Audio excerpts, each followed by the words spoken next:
Sahabat, hari ini kita akan merenungkan sebuah topik tentang murah hati seperti Bapa.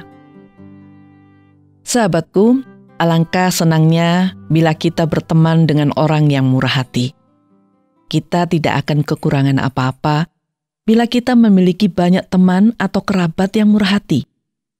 Kita akan dilingkupi oleh kebaikan, kepedulian, dan juga perhatian. Kita semua pasti pernah merasakan kemurahan hati orang-orang yang ada di sekeliling kita, bukan? Dan tentu pengalaman itu sangat menyenangkan.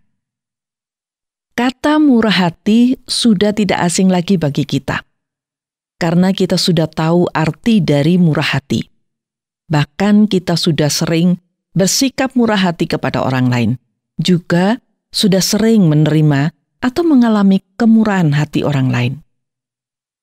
Namun dalam hidup ini, tidak semua orang suka bermurah hati.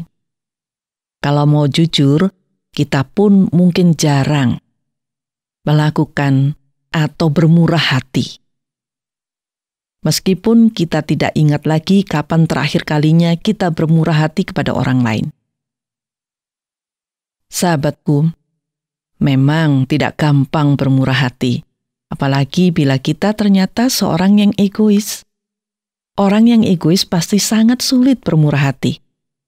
Karena orang egois hanya memikirkan kepentingannya sendiri. Padahal, sikap murah hati merupakan perintah dari Tuhan Yesus untuk kita. Dalam kitab Injil Lukas pasal 6 ayat 36, Tuhan Yesus mengatakan, "Hendaklah kamu murah hati, sama seperti Bapamu adalah murah hati." Pesan Tuhan Yesus ini menjelaskan kepada kita bahwa murah hati yang seharusnya kita lakukan adalah sebagaimana Allah Bapa bermurah hati kepada kita. Kemurahan hati Bapa tidak terbatas hanya pada kebaikan-kebaikan secara lahiriah, tetapi juga batiniah. Kita tahu bahwa Allah Bapa adalah kasih. Ia bermurah hati menyelamatkan umat manusia dari kebinasaan dan mengorbankan anaknya yang tunggal, yaitu Yesus Kristus. Itulah kemurahan hati Allah Bapa yang menyelamatkan jiwa manusia, di samping kemurahan hati yang berupa hal-hal jasmani seperti makanan, pakaian, kesehatan, dan lain sebagainya. Bermurah hati seperti Bapa bermurah hati. Berarti memberi kebaikan kepada orang lain dengan tulus ikhlas tanpa mengharapkan imbalan atau apapun. Dan semua itu hanya berdasarkan kasih. Murah hati seperti Bapa murah hati berarti rela berkorban demi kebaikan orang lain, seperti yang Allah Bapa lakukan kepada umatnya. Allah Bapa mengorbankan anaknya yang tunggal demi keselamatan jiwa manusia, seluruh umat manusia. Sahabatku, seandainya ada banyak orang bermurah hati di dunia ini, tentu orang-orang yang berkekurangan akan dicukupkan. Orang-orang yang lemah akan dikuatkan. Orang-orang yang menderita sakit akan disembuhkan.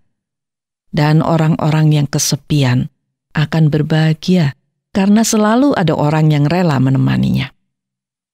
Tetapi sayangnya, hanya segelintir orang saja yang bermurah hati, sehingga banyak orang yang menderita dan tidak mendapat pertolongan. Mengapa banyak orang tidak mau, bahkan tidak suka, atau tidak sudi bermurah hati? Murah hati adalah produk atau bukti kasih. Jadi, orang yang tidak mampu bermurah hati mungkin karena ia belum cukup memiliki kasih. Atau orang yang tidak ingin bermurah hati mungkin adalah orang yang mengabaikan kasih Allah Bapa. Banyak orang mengabaikan kebaikan Allah Bapa. Banyak orang tidak peduli dengan kasih Allah. Sehingga ia tidak menyadari bahwa Allah Bapa begitu baik dan penuh kasih. Ada banyak unsur kasih dan salah satunya ialah murah hati. Sahabatku yang saya kasihi, Apa yang harus kita lakukan bila saat ini kita sadar bahwa dalam hati kita belum ada kasih, yakni kasih Allah Bapa?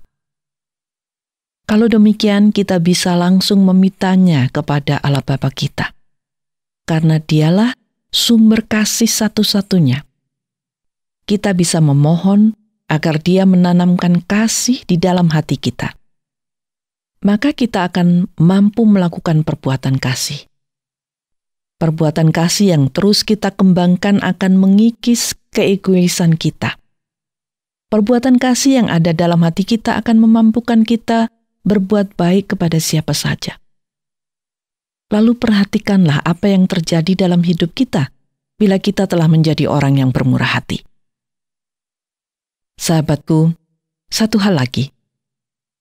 Adakah kita berbahagia saat kita melakukan kebaikan bagi orang lain? Dengarlah apa yang dikatakan Tuhan Yesus untuk kita yang senang bermurah hati. Dalam Injil Matius pasal 5 ayat 7, Yesus mengatakan, "Berbahagialah orang yang murah hatinya, karena mereka akan beroleh kemurahan." Kita mungkin tidak mendapatkan imbalan apa-apa dari orang lain yang menerima kemurahan kita.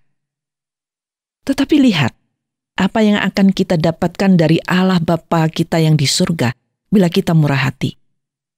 Kita akan bahagia, karena kita juga akan mendapatkan kemurahan. Kemurahan yang akan kita dapatkan dari Allah Bapa sangat sempurna. Kemurahan Allah Bapa menyelamatkan jiwa kita. Jadi sahabatku, marilah kita bermurah hati seperti yang dipesankan Tuhan Yesus kepada kita. Jangan sia-siakan hidup kita dengan hanya mementingkan diri kita sendiri. Mari kita menyelidiki hati kita, apakah ada kasih dalam hati kita atau tidak. Yakinlah hidup kita tidak akan menderita bila kita selalu bermurah hati kepada siapa saja dan di mana saja kita berada. Allah Bapa sendiri yang akan melihat dan membalas kemurahan hati kita dengan kemurahannya yang sempurna. Saya akan menutup renungan ini dengan sekali lagi membacakan firman Tuhan yang dikatakan oleh Tuhan Yesus. Dia mengatakan, "Hendaklah kamu murah hati, sama seperti Bapamu adalah murah hati. Dan berbahagialah orang yang murah hatinya, karena mereka akan beroleh kemurahan." Tuhan mengasihi dan memberkati kita.